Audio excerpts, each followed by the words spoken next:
Okay. Hi, thanks everybody for showing up. And yeah, we do have a lot of content, so we'll just get going in the beginning as, some intros anyway. My name is Michelle Zassenhaus, and I direct the design strategy team here at Giant Machines, and Haan is going to present with me. She is a member, she's a design strategist on our team. And in case you're unfamiliar with Giant Machines, we're a digital product studio. It's focused on strategy, design, engineering, and professional learning and development.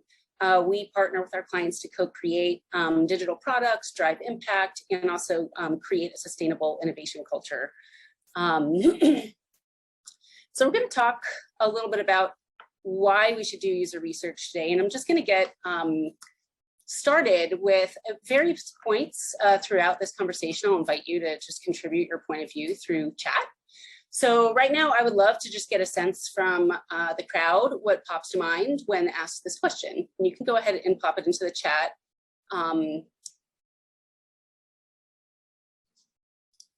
Whenever you're ready. And then at the end, I'll go through all the content, and at the end, we will reserve time for questions. But there will be a lot of opportunities to pop your point of view into chat.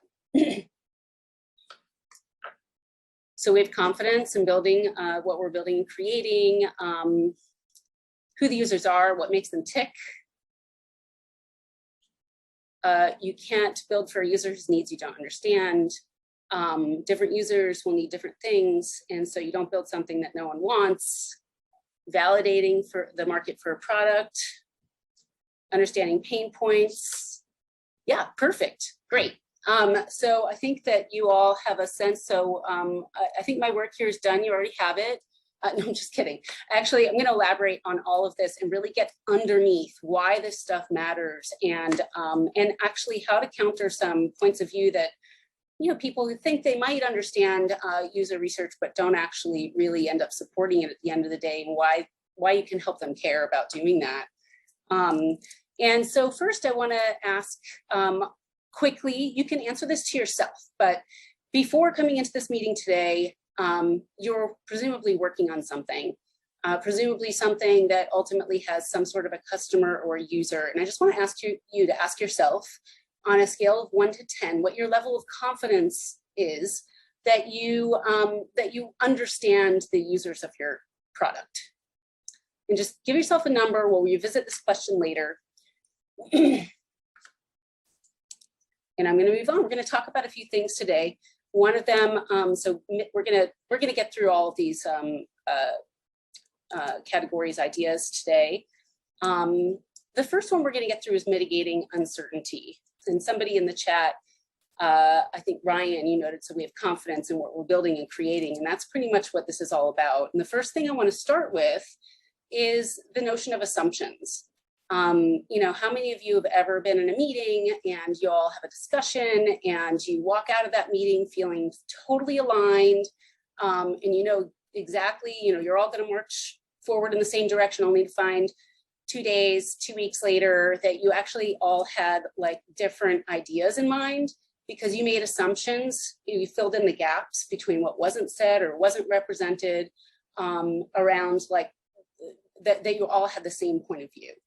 And this is what I believe happens a lot when we try to understand our users.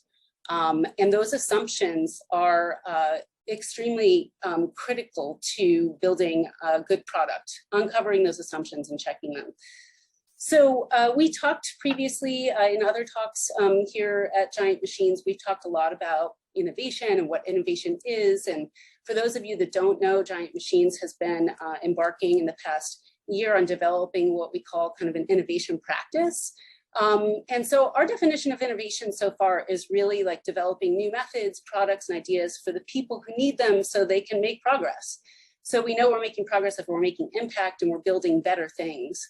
And so making progress, basically we've identified this model so far. It's actually in development as we develop this, so probably will change soon. But just to touch upon it for a moment, we've talked a little bit about how we go about doing that. So there's this common pattern of diverging and converging throughout our work in problem solving, where we create options and make choices. And in our approach, we've talked about a moment where we identify what it is that we want to do, how we're going to make impact, and what the definition is of the thing that we're headed towards, and what the definition of success is.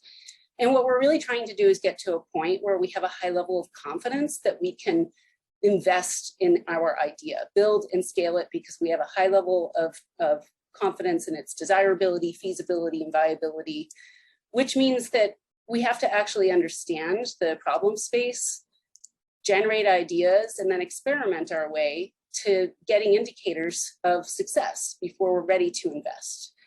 And I just want to highlight this because what we're doing throughout this process is de-risking it. We're basically surfing the assumptions, those gaps in our understanding, and building ways to fill them in, and therefore remove the risk that we're building products based on faulty ideas or assumptions that we understand the right solution, which is really like checking assumptions, which is really about removing the uncertainty that exists between those gaps, and ultimately building confidence. So I love this Rumsfeld quote that I always stumble over when I try to say it, but basically one of the things that we're doing when we're removing uncertainty, there are things that we know, there are known unknowns, things that we don't know, but then there are also unknown unknowns, things we don't know. And all of these things can, bite us in the butt when we're trying to develop a product. And so to make great products, we need to recognize and deal with uncertainty and the risk that those assumptions pose. So, the things that we know, we're going to fact check. The things we know we don't know, we're going to design a way to inquire around them. The things we don't know we know is really just basically another way of saying that's our instinct or our expertise. But the things we don't know, we need to explore. So both of these things, inquiry and exploration, are a critical piece of uncovering and mitigating uncertainty throughout the development of a product. So if we think about like the stages of developing a product, from asking big questions all the way off to the left of this grid, and all the way through like understanding who the market is that we might be delivering a solution for, to what's the nature of the correct solution for their problems, and then optimizing a solution. You can see this Y scale here of uncertainty. Throughout that path, what we're doing is de-risking, checking assumptions, and removing uncertainty. And we can leverage research along the way to do different types of inquiry and exploration at different points, so we can rapidly learn, close those gaps, and build with confidence. So as you can see, basically every time we test something, we gain confidence in the area that diminishes uncertainty. And the more that we do this, the faster we get to confidence in a successful solution. So this is probably just the preliminary reason for why do user research: to mitigate uncertainty and rapidly develop confidence in a successful solution. There are some questions probably lingering in the back of your mind about, well, doesn't user research take extra time? And don't worry, we're going to answer that question at the end of this presentation in a compelling manner. So I have a strong answer for that. All right, so let's talk first now about creating meaning. This is the meaty part that I really love to get to. And to get there, I'm going to visit this question: what is design? I'm going to ask you again to pop your ideas into the chat about what do we mean when we talk about design? What is it?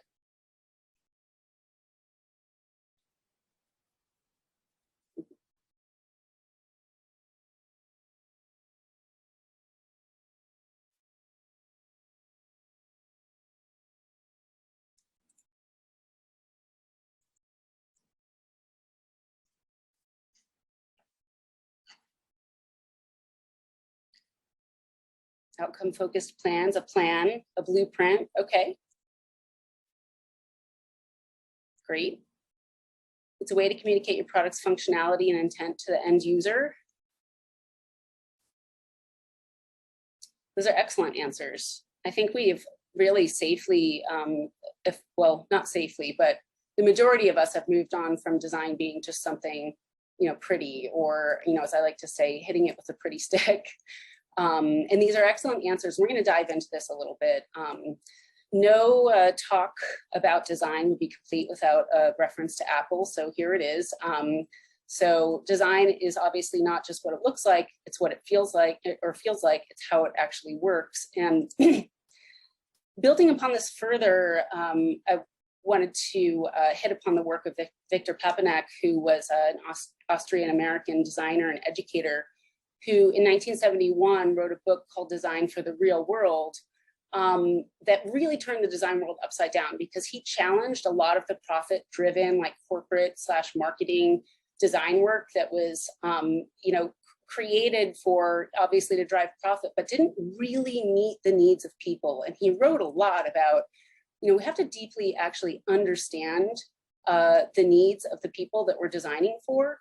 And he proposed that design is the conscious and intuitive effort to impose meaningful order, that design creates meaning. And if we want people to interact well with their environments and for the design to be effective, we have to truly understand them and how meaning is created for them.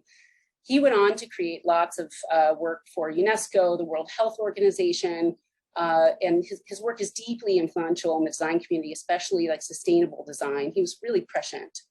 And so this begs the question, how do we create meaning? And I want to revisit along the way, like a tenet that we have in, the 3 critical ingredients to innovation.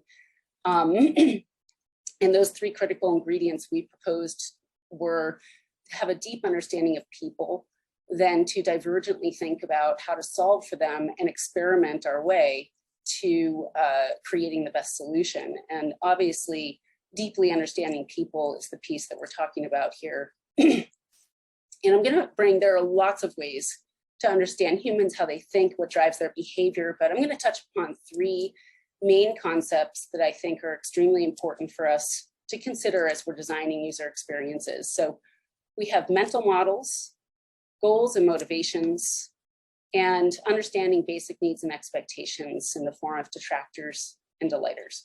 Has anybody ever heard of this term, mental model?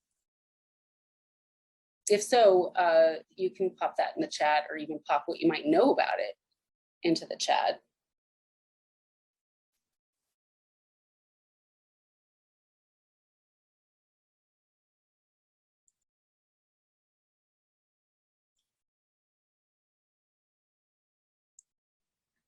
Heuristics and shortcuts to help us make sense of the world. Yeah, this is definitely a tough, that's a really good shot at it. That's totally true. A mindset, frame of mind. Yep. A simpler way of understanding something complex that you can hold more easily in your mind. An early, incomplete way to think about something in order to move forward. An association. Perfect.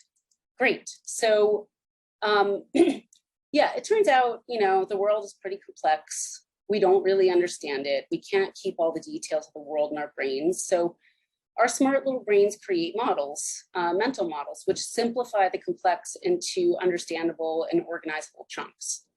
Very importantly, I think we're all, to some degree, data-driven here, right? We drive our product decisions off of data. Engineers are working with data all day long and are very logical, but it's important for us to acknowledge and recognize that mental models are not facts. They're actually just beliefs. They're beliefs, they're a model of what users know, or rather what they think they know about how a system works. So this is important because it still matters. What we have to do is really understand the way they're thinking about it, whether the way they're thinking about it is correct or not. So basically, as many of you proposed in the chat, mental models are how we understand the world. And they shape how we think and understand, how we understand things and connections and opportunities and systems and parts of wholes. And we need to really understand our users' mental models if we're going to design for them.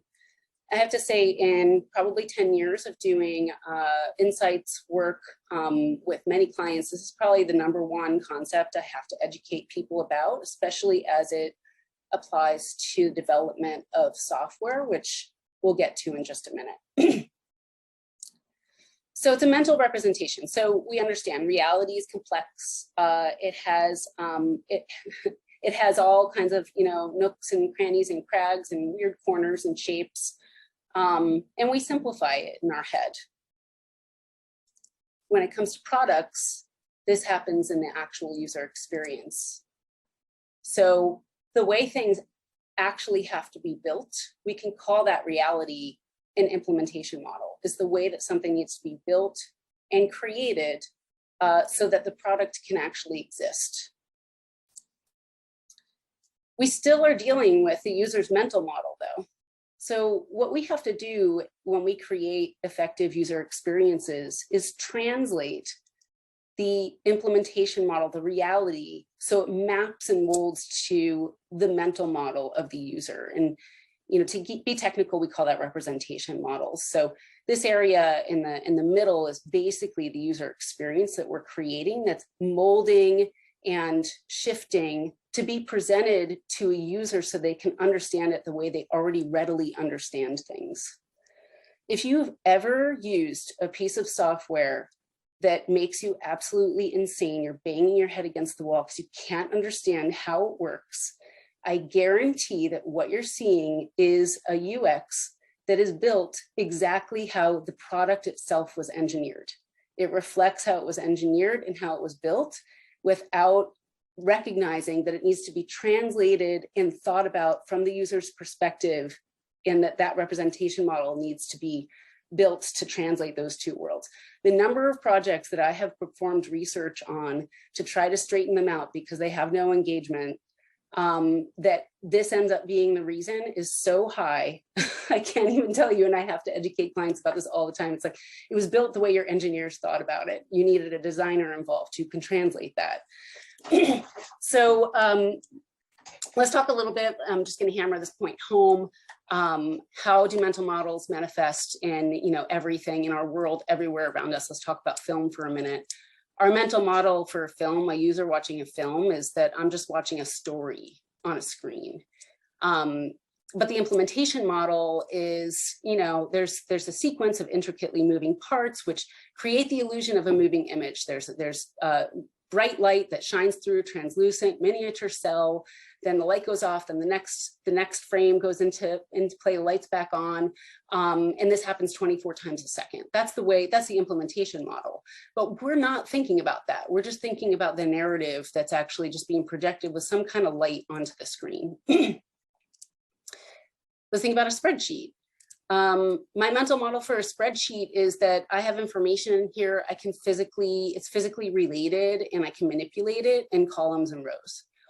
Any engineer on the call understands there aren't actually columns and rows. We just have like a data structure, values with pointers in it. There's no real like relationship, you know, scrolling to the right and revealing more columns and scrolling down and revealing more rows is simply the model view controller translating the data to a representation that people can understand. It's molded to their mental model.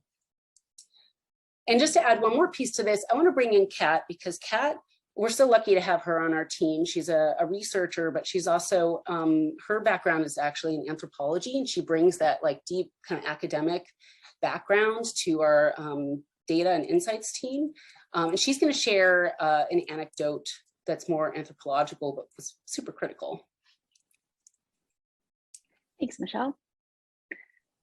So the case study I'm bringing you today is around the lucky ironfish.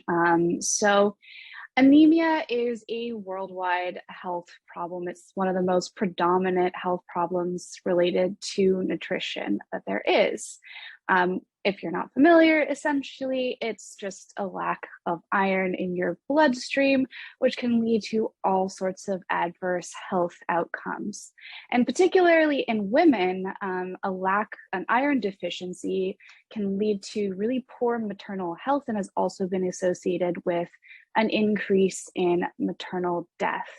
So this problem existed particularly in rural Cambodia, where because of their diet, these women had some pretty severe anemia challenges.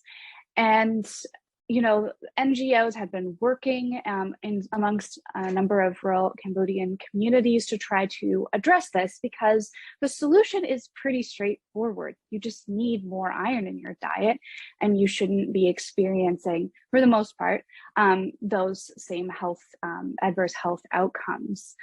But even though these NGOs had been distributing iron supplements in pill form, there was a lot of challenges around compliance. People weren't really taking these iron supplements, and it's pretty understandable. The ones that they were able to distribute that were cost effective made people often feel poorly, and they're not tasty. And so people just, they could sometimes make them feel worse than the effects of the anemia did. There was another solution also that existed, which is just cooking with a cast iron pot, which is pretty common in lots of parts of the world. But the challenge with that is that cast iron pots are really expensive. So a lot of these households simply couldn't afford the solution, and they were cooking with aluminum pots.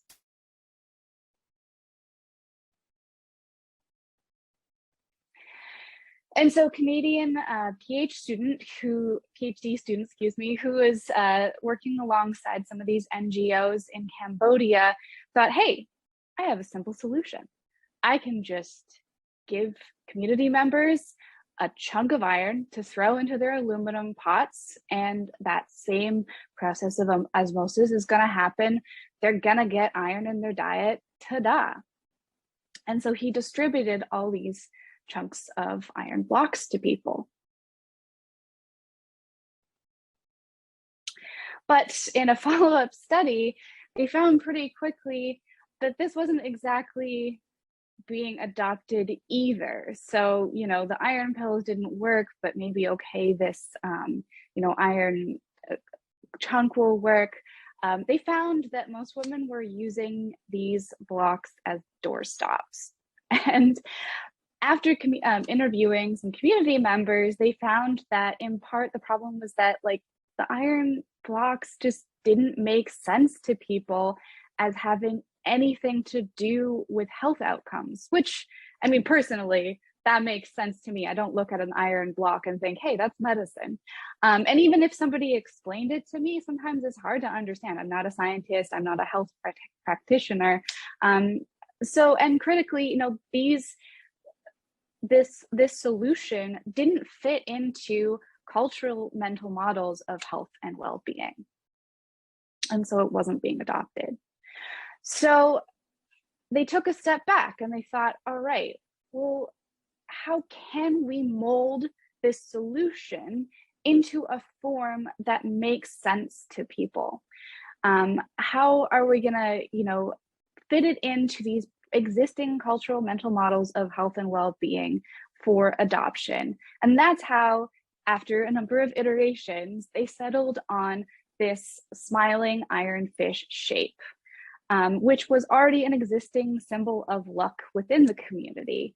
And a follow-up study found that this solution resulted in a 43% reduction in anemia amongst those study participants. And so you can really see, just these little changes can really change people's minds about a solution. So really, what does anemia and fish have to do with digital products and user research? Well, the kind of fundamental building blocks are there. As harkening back to Michelle's model, that first iron block was really just like that craggy solution, right? It's the implementation model. We know that scientifically you can absorb iron into your bloodstream through cooking. But that really didn't solve the whole problem, right? It's also a problem of adoption. How do you get people to actually adopt and use the solutions that you're providing for them? And that really depends on understanding how people are thinking about things. So critically, that research pivot allowed them to get a better understanding of how this community already thought about healthcare and health and well-being.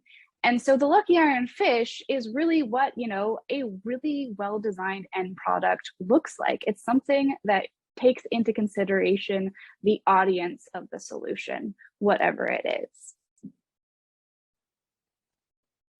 So I kind of just wanted to end, there's an update on the slide that didn't quite make it in on this quote here. This is from Christopher Childs, the PhD student who had developed this Lucky Iron Fish. And I also just wanted to call out that luckyironfish.com is actually a B Corp. It has since become a company unto itself, and you can buy one for yourself. So it's a solution that applies not just to those critical specific communities, but when you develop really smart solutions like that, it can also address needs for unanticipated communities as well. Cool. Thanks, Kat. I love it when you tell us stories. So again, you can see how we have to actually mold our solutions so people can use it. I want to offer one more. I have a couple of actual case studies from my professional experience that are pretty scrubbed, but I come across this mental model problem a lot when it comes to site architecture and hierarchy in the actual the visual UI of designs that they're so critically misaligned that people can't use them or they miss out on the value that's there. So last year, I did research for a niche search company, and they wanted to, they basically spent 2 years iterating on a key feature and just could not understand why people weren't engaging. They were asking them what they needed. We're going to get to that in a minute, why asking people what they need is a faulty way to go about research. But nevertheless, they were compiling a list of things that all their customers said they wanted, building them in, iterating on it, and looking at flat numbers. And after studying this, this product, you can see the old version of this particular feature is here on the left. It has a lot of bells and whistles, a lot of levers. So they wanted to engage and acquire customers through differentiated search features. This is a differentiated piece for them. And after studying users, what I understand is that the complexity and the hierarchy of features they were adding didn't reflect the way users thought about what they were doing. As a result, the key things they needed were obscured. So not only were the things that the users needed built into this, but they couldn't find it. And instead, they found all these bells and whistles that were in their way. And the way that the information was organized did not reflect the way they were thinking about it. So it actually prevented them from really accessing it. So you can see on the left here, what users really wanted is just a straightforward way to include terms, but then they wanted all of the Boolean, all of the levers that you can include on including terms. They wanted that only if they needed it. And then they wanted to know which terms they could exclude. This solution had all the different ways you can include terms as buttons and a whole bunch of different concepts that they spent a lot of time thinking about and thought through based on their salespeople's conversations with the users. And they built it in and they were excited to see it take off, and like nothing. Once they rejiggered it to simplify it and basically reflect the structure and the hierarchy of the way that users use it, they really started to see engagement take off, and all of their hard work, all these features they had built into it, they started to get engagement with. So again, they needed to understand how people were thinking about what they were trying to search for. And we did that by observing the searches that they were doing, asking them what they were trying to understand, and then distilling that into a sequence and sets of priorities. And after doing that through patterns, we were able to understand what the UI for groups of people needed to be. Okay, so we spent a lot of time on mental models. Why do user research? One reason is so we can understand how people think about the things our products help them do and craft a solution that's meaningful and effective. let's get into goals and motivations. What's the difference between a goal and a motivation? I'm going to answer this one for you so I can keep this moving because I've got more interesting things for you to weigh in on. But goals are what a person wants to do, achieve, or become, and motivations are the drivers behind setting and pursuing those goals. So a motivation is why someone wants to do something. And I love this model. I have to say, at some point in my career, I don't know, maybe I saw this somewhere, but I came up with it. It always hangs out in my mind. If you're trying to change behavior, you have a user on one side, they're trying to get to their goal, and you have got to get them over this hump.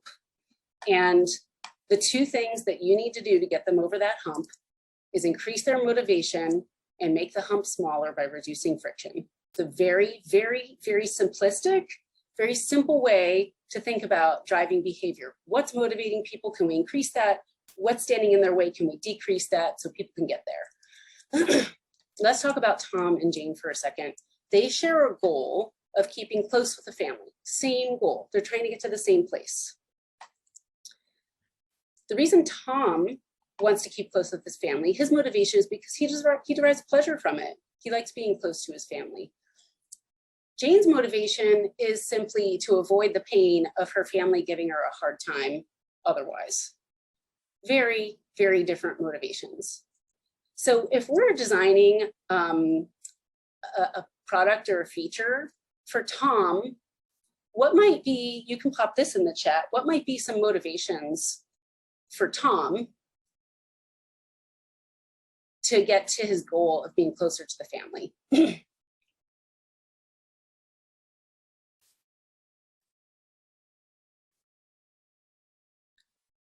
Or actually, I can reframe that as like, what might be the difference in the motivations that you need to work off of for Tom, who enjoys close contact, versus Jane, who just wants to avoid being hassled by her family if she's not close to them.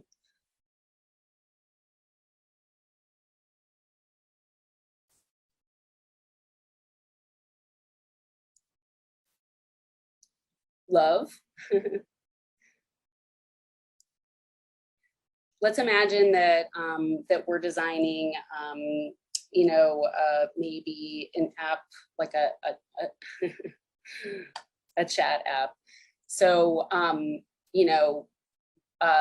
Tom, who enjoys interacting and connecting with his family, might be willing to put in the work, whereas Jane knows she has to put in the work only so that she doesn't get hassled by her family, but the work is actually a major source of friction for her because she's not actually really intrinsically motivated to like connect with her family as frequently as they want to. So we might make it easier for Jane, by serving up or populating things that she can act on, whereas somebody like Tom might prefer to create his own ways of connecting with people. I just made that up on the fly. But as you can understand, like, this is very different. Understanding what people's motivations are very important. And the place that I see this critically conflated a lot, is when we ask managers what their people might need, or we ask C-level folks what the product should be for other people. So let's take like an abstracted business idea here. So if the goal of the company, both of these people work in a company, and the goal is create more widgets, a leader's motivation might be they have to drive business goals, drive impact, make a bonus. Whereas the contributor, they want to make more widgets too, because they want praise, but mostly they just want to work efficiently and get out of work so they can go have dinner with their family. That's a very, very different type of motivation than what the leader might have. And as you can imagine, if we're designing a product for them, we have to consider what the motivations are of the key users and how we design that product so they can actually get over this hump. We can reduce the frictions that are frictions for each person and get them to their goal. This is something that I see a lot also. Here's another case study. This was a really critical one. It's a big one that I studied, I think, year before last. So basically, there was a lot of competition in the space of clinical trial software because there was some new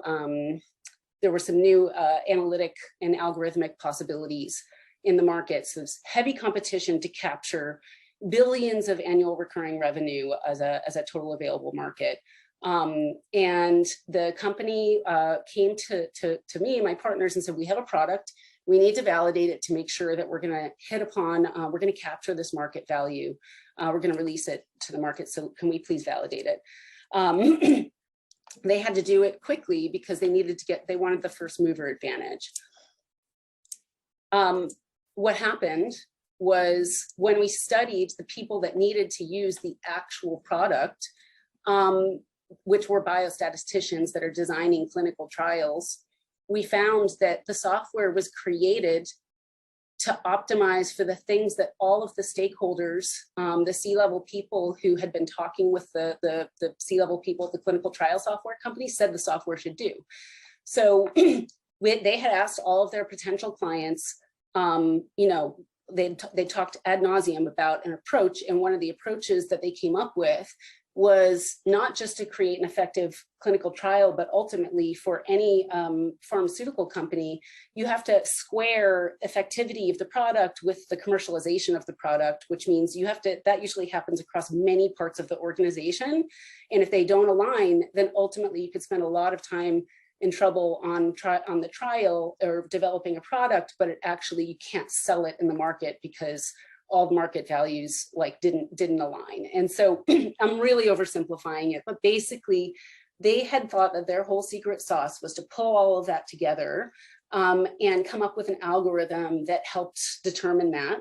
And they really thought they had a winner on their hands. And when we tested it with the people who needed to use it, what we found was that they missed what the users actually needed to make a really effective clinical trial design.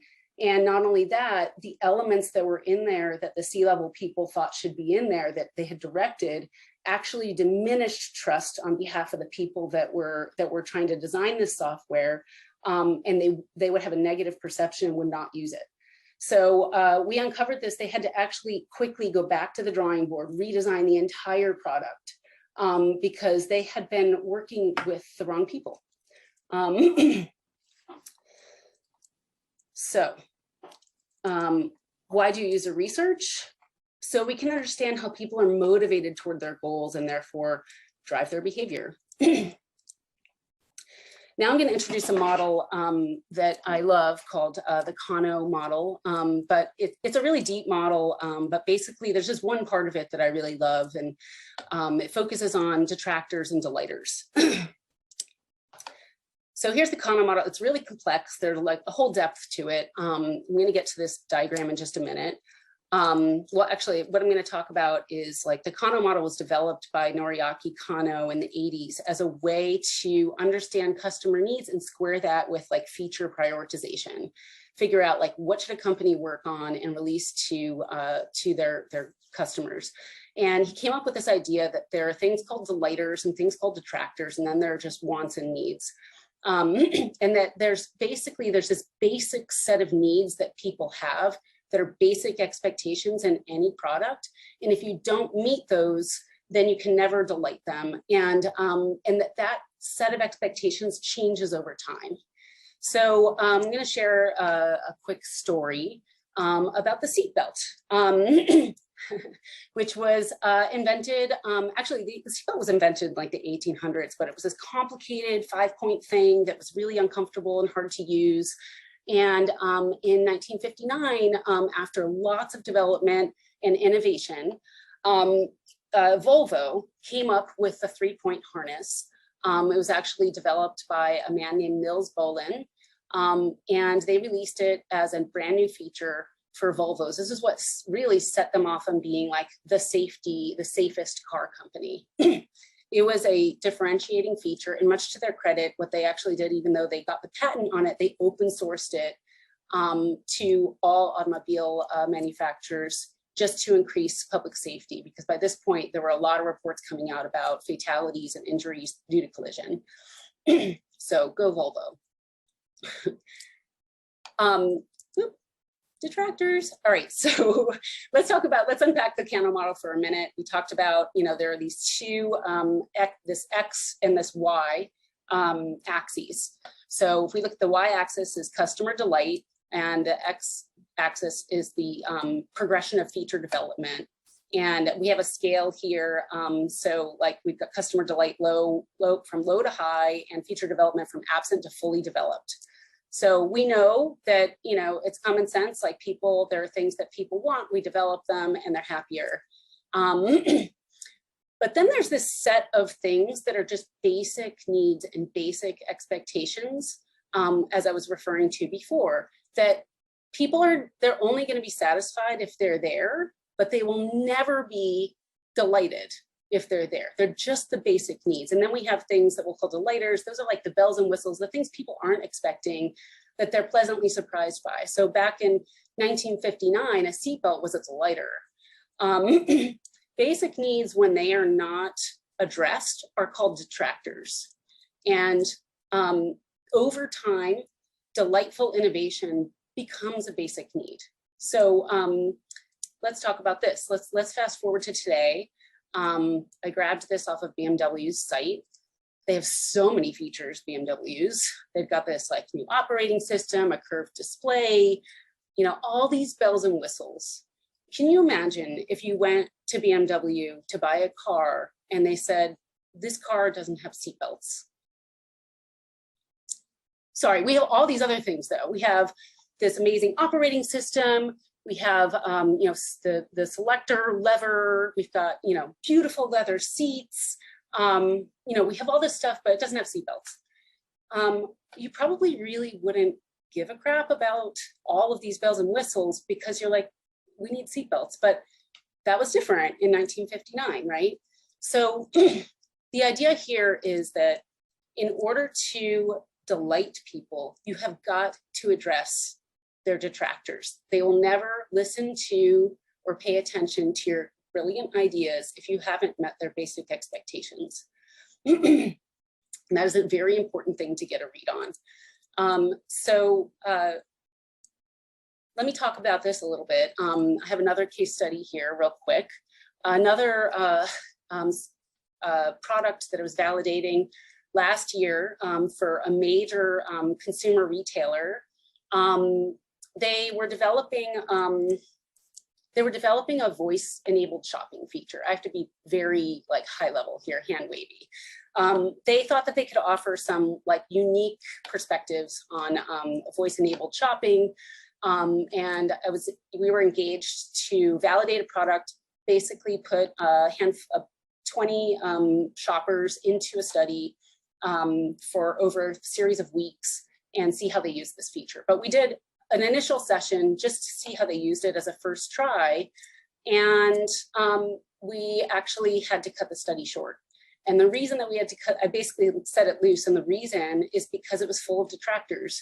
So when people tried to use it, they were expecting that they had all kinds of ideas that I can't really share, things you might do while you're shopping, like communicating with other people, or figuring out delivery times, that type of stuff that they thought that they had observed through lots of research were sets of needs that people had that they were trying to figure out how to deliver with this feature.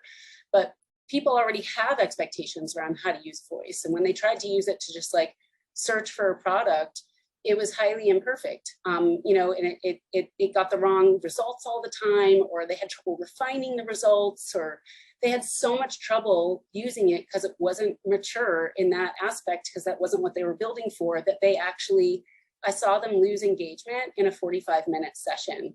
And I basically told my client, you're going to waste your money if we continue on this, because people will not engage with it. We're not going to learn anything from this study, because it basically, this is what they're saying. If it takes too long, or if it's just not giving me the right results, then screw the voice thing. I'm just going to use the UI. So basically, they had to go back to the drawing board and figure out a different path around this. So why do user research? So we can understand and uncover what these basic needs and expectations are, so we can build on top of them and delight them. I'm going to run through some common refrains. because we hear all the time reasons. We hear a yes, user research, definitely, but, and I want to address them. We already know our users.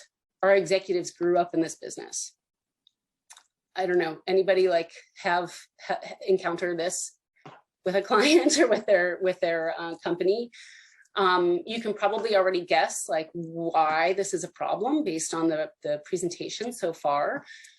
Before we get there, one of the things that I want to introduce is this notion of confirmation bias. Because we're human, we don't recognize that we have a bias for information that aligns with our beliefs.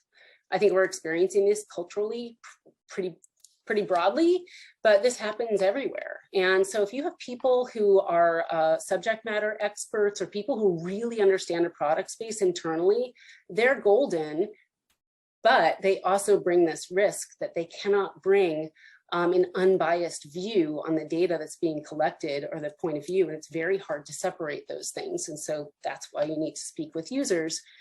Also, is your CEO really going to understand, CEO of a telecom company really going to understand the motivations and needs of the switchboard operator who has to use the software to reduce their operating costs? That's really dangerous. Here's another one. We know what our customers need. Our blank team talks with them all the time. Our sales team is usually what is filled in here. So I want to address some of this. Those conversations are critically important. The information that's gathered from any team interacting with customers, if you have that going on, kudos to you, we need that. But that is not research. And I'm going to tell you why. Basically, if whoever's in those conversations is navigating those conversations like this. Do you like our product? What features would you like? Would you buy, adopt, or use this product?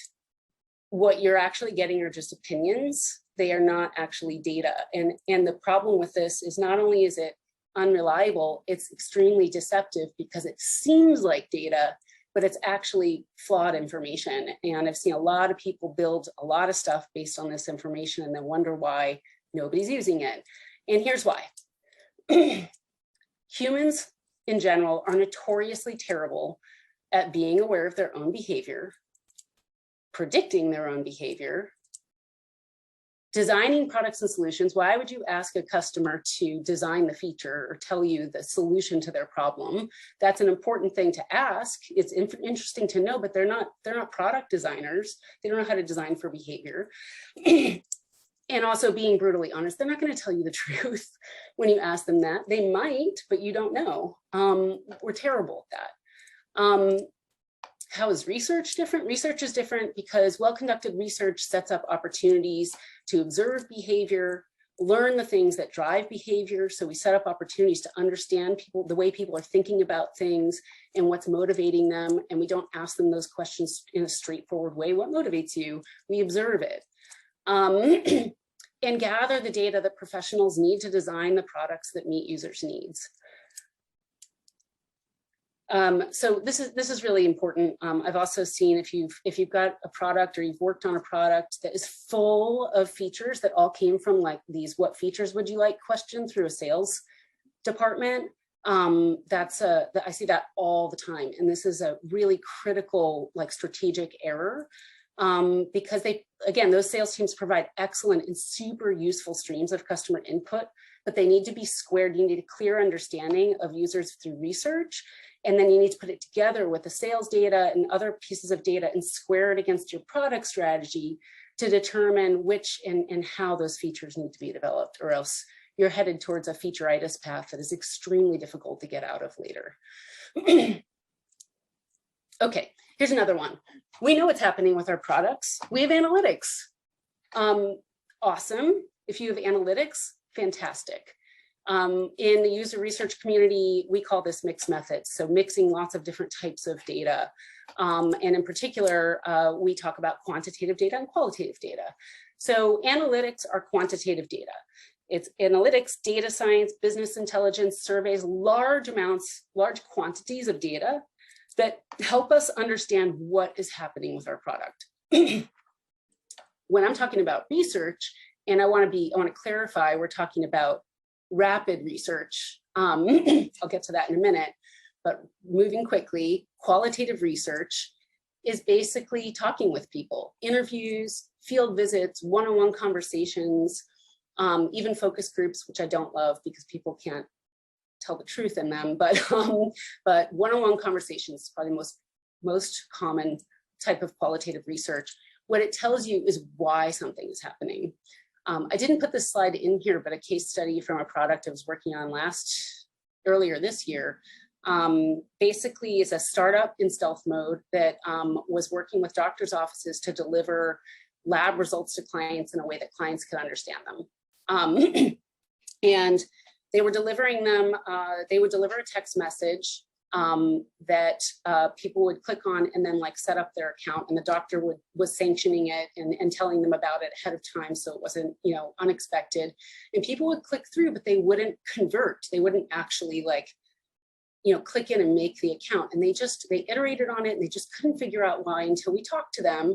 And what we learned was that even though the branding and everything on the actual experience was the doctor's, you know, was basically something that they should recognize, the name of the company that I was doing research for was listed, and they were kind of like, who is this? This is my health data.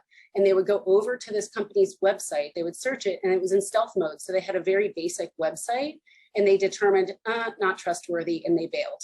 And so the solution was to actually just build a marketing site for the client, and then they saw it like uptick. So you can't learn that stuff unless you go ask why. Okay. This is my favorite one. Oh wait, no, this isn't my favorite one yet. Okay, literally anybody could be a user of our product. How do we research everyone? It's kind of like packing, you know, packing for a trip to anywhere. Like, what do you pack? How long do you plan to stay? What kinds of activities will you be doing? Like, what's the weather like? You need to get some info. Having a giant body of consumers is not an excuse for not asking questions. How do you do that? You target your research. So you can group users by behavioral, demographic, or psychographic segments, depending on what drives the behavior for your product. So for instance, the giant retailer that I did the research around, they determined that the busy parents who had full-time jobs were their focus, and they wanted to talk to the parent that did all the shopping for the household. That was what they decided to focus on. And they understood that they would be doing ongoing research. So that's not the only time that they're ever going to talk to users. And they focused on that group because it was basically based on value. That group is very, very active. And they realized if they could solve for that group, then they could figure out how to solve for other segments. So they focused on that group. And then we brought in a counterpoint. No surprise, it was mostly moms in that group, but we also made sure that we found some fathers who did all the shopping for their families, even though they represented a very small portion of the overall segment. We wanted that counterpoint. And you only need a handful of people for each segment. Okay, we'd love to research our users, but there's just no time in the schedule. This is my favorite one. I want to step back and analyze this for a minute. So imagine we've got weeks here represented by these horizontal lines, and we're talking about 2-week sprints in a iterative product development environment. We're working on a feature, and we're also talking about, if we're talking about research, we're talking about, you know, researchers in the crowd here. We have to be quick with our research. We can't take forever to define it, recruit, and produce insights. Nobody's ever going to want us to research again because that is too expensive. But rapid research can happen in a couple weeks. So let's imagine that scenario where we have rapid research, we're identifying the research, we're planning and recruiting users around a feature that we're developing. So maybe it's just a handful of users. We run those tests and get findings. That takes an iteration. We learn, so we iterate our designs. Then we build the product based on that. And then we launch and measure, because we always measure our work to make sure it was successful. And because we actually made sure that there were indicators of success before we invested in it, it was successful and we can move on to the next thing. let's consider the alternative scenario that people who think they don't have time for research are probably advocating for, in which you build right away. I will asterisk this by saying that you're building based on assumptions. And we already know what happens with assumptions. You launch and measure, and then, uh-oh, something's wrong. It's not actually working. People aren't engaging. There's something wrong. What's wrong? What is the source of the problem? I'm sure none of us here have ever had this problem, but if you do, you have to go figure it out. There's lots of conversations, there's meetings, you've got to analyze the data, you've got to talk to people, then you have to figure out, okay, we were going to move on to these things, how do we reprioritize this? Do we prioritize it? Well, we don't have time, so forget it. Now our product has this hole in it. But if you decide to do it, then you iterate on the designs and you build, and just noting, you still haven't done any research. So you're still investing in assumptions, and you launch and measure, and who knows how long that can go on before you find success. So the difference in perception here is that, yes, if you do research first, you're going slow at first. It does take a couple of weeks to slow down before you get to that build phase. But look at where the launch and measure phase is. And just to note, this week 10 on the bottom row, we still don't even know if we've got the right solution. So this is actually the true cost of no research. It's all of those weeks and that extra effort of spinning and trying to poke around in the dark for the right solution, not to mention the cost of whatever lost engagement you have and the missed opportunity that you have spending all this time working out this problem. So that's my pitch for research. I'm bouncing right up to the time. I knew I had a lot of content. I'm going to ask you to mentally revisit this number based on the question at the beginning of this session. And while I do that, we have like a couple minutes. I can stay a couple minutes over. I'm sorry that took so long, but I would love to answer any of your burning questions. So I'm going to stop talking and let you ask. And if some of you have to go, thank you so much for joining. Yeah, thank you. We really appreciate this. Thank you so much, Michelle. Everyone, as you are leaving on your way out, if you can just pop open this survey real quick. We'd love to know what you thought about the session, what you would encourage us to do more of or less of next time. Thank you so much for taking a few moments to fill that out. We really appreciate it. And Michelle, I'll turn it back over to you for questions. If anybody has questions, you can either put them in the chat or you can raise your hand. I can definitely hang out and talk with you about them. Looks like you got Mike. Hey, Mike. Hello. Yeah, so my question is, the whole learn through researching, or sometimes learn by building something rudimentary. I'm just wondering what you would advocate in terms of navigating that. Maybe so I listened to Kent Beck on Melissa Perry's podcast a few months ago, and I found his whole thing really compelling in terms of he's like, if I'm going to put my money on a team, I'm going to put it on a team that is practicing very disciplined, small release, iterative development versus a team that's doing a ton of upfront research or something. Yes. Because I've been asking that. Yeah, I've been in scenarios where it's like aim, and teams get stuck in the learning through prototyping and learning through doing things that are maybe too limited in their real world touch point. Yeah, that's really awesome. I'm glad you brought that up. And I agree, people can get stuck. I've seen organizations that are paralyzed by research, and they just everything has to go through a research department. It takes forever, and then they can't move forward. And I am not advocating for that. That's part of why I use the word rapid research a lot, because it should be lean and quick. And to answer your initial question, I feel like right here it says identify assumptions. Basically, you have a problem that you hopefully understand, and you have a hypothesis for a solution. What are the assumptions you have in that solution, and what do you need to put in front of somebody to remove those assumptions? And are those assumptions, is the cost of those assumptions, are they risky enough to warrant the cost of research? That cost value has to be done. Sometimes the answer is just no. It's so small that it's not worth waiting and spending 2 weeks to get insights on it.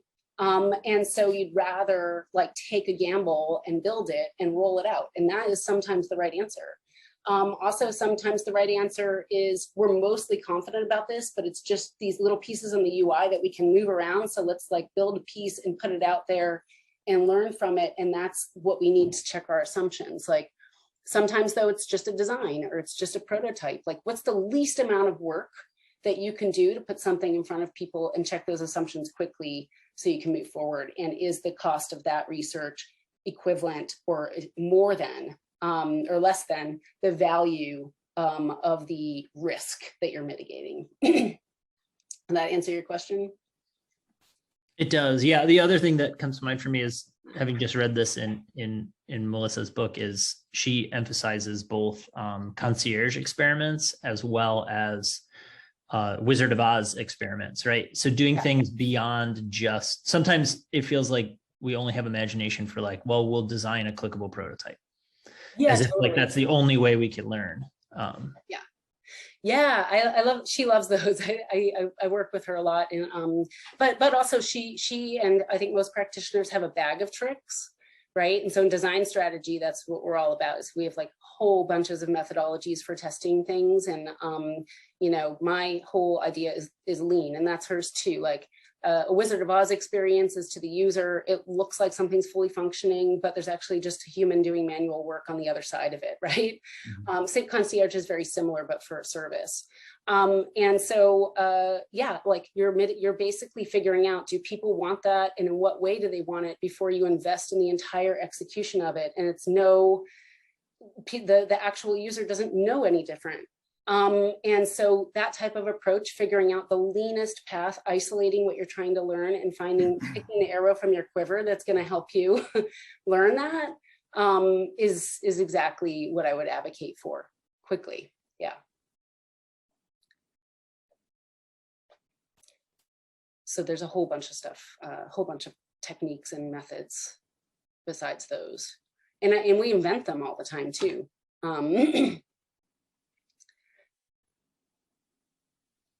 Any other questions? I don't think I can see hand raises. There are no other hand raises. If you are looking to raise your hand and you are in the audience, there is a little reactions button at the bottom of your Zoom screen. If you click on it, there is the option to raise your hand. There is also the option to just give some applause if you'd like, which I think is well deserved. Or if you would care to give sign language applause, that's fine as well. But if there are no more questions, oh, we've got one. Charlie. Hey, Michelle. Great talk. Thanks.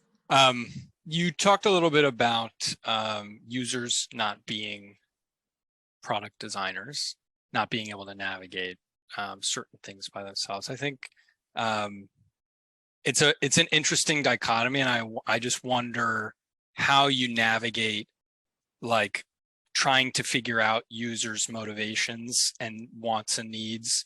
Yeah. Maybe without actually having them design the product themselves, or if there's co-creation that can be done, and kind of democratization of some of the skills necessary to actually do that the right way so that you can co-create with users. Yeah. And then on the other side of things, like how do you avoid the kind of hegemony of like, as a designer saying, well, actually, because I'm a product designer, this is the right way to do things, not your way. Yeah. Awesome questions. So the first thing, I love co-creation. It's not that I think that sometimes users have excellent ideas. It's just that, like, you know, I know I love cars. You know, I know what I want for a car. Can I like design the car that I would love to drive? Like, no, there are people who are expert in that, you know? And so could I express it? Could I make a picture of it? Could I take it for a ride and you can sit next to me and I'd be like, God, I love the way this thing shifts, that little click, like stuff like that. Yeah. And you as a professional designer could gather those things and then translate them with your expertise into a product that would work for me. Co-creation, I love co-creation because that image of, you know, where you have people with the different shapes in their heads, like the best way to like get all that out is like some form of a whiteboard, like get people to illustrate what they're thinking And you notice real fast that what their words are a little bit different than what they're actually thinking about. And so co-creation is fantastic because it helps you understand the way that users are thinking, what their mental model is, what their priorities are, what they need to do. And sometimes they come up with a great product solution too, but the co-creation is really mostly used to surface and align those things, and then like spur a design effort. Also, to answer your second question, I never presume that I know the solution. I just presume that I have a wealth of experience designing solutions and I understand how to use gestalts and like aspects, technical aspects of design. I understand the way people read. I understand the way that, people think about products. I understand human-computer interaction, and I can leverage that expertise, put it together with these streams of input to like create a strong hypothesis. But I need to test that and make sure my hypothesis was correct because it's wrong all the time. And those learning where it's wrong helps me improve it. Yeah, that makes a ton of sense. I mean, I think especially, now in the last few years, maybe 5 years, there's been a lot of writing around like dark patterns in design and behavioral manipulation and using some of the kind of core disciplines that could be used for good, but maybe are used for evil. So I want, like hearing you talk, I mean, it sounds like it's a human approach to kind of really avoid those areas. Are there any like specific methodologies that you bring to bear to avoid those kinds of approaches or maybe outcomes? Well, I mean, dark patterns are typically referred to in terms of like things that balk best practices. So, okay. But I like the kind of ethical implication that you're implying, that that's happening in technology is obviously a really big conversation. And I think for designers, we do, talk about and think about what a responsibility is. We actually had a great conversation in the design strategy team about this yesterday. Like, what's our overall responsibility for the system that we're creating and its consequences? Should we be rolling that into the design of the product? And so that depends on what your incentives are of the design. But to answer your question, like, yeah, there are a lot of, part of that detractors and delighters piece is understanding the current conventions for how, what people use currently, what they're expecting to see, and working with that. So for instance, like if you're designing, I know we have a lot of fintech clients, we're designing stuff for an analyst that uses a spreadsheet all the time. You and I might think, oh, there's so many better solutions than a spreadsheet. But for them, that's a good solution. And we have to start there and work with that understanding because that's the existing convention. And so if we all of a sudden came out of the blue with like some relational way of using data that's not a spreadsheet, that's a simple, like, a simple calculation or some summation of financial data, that would be a dark pattern. Like, why do that? Yeah. Awesome, thanks. All right. Well, we're a few minutes over and I actually have to jump here in just a moment, but I think I'll bring us to a close if that's all right. Yeah, thanks everybody for staying late and for engaging in this conversation.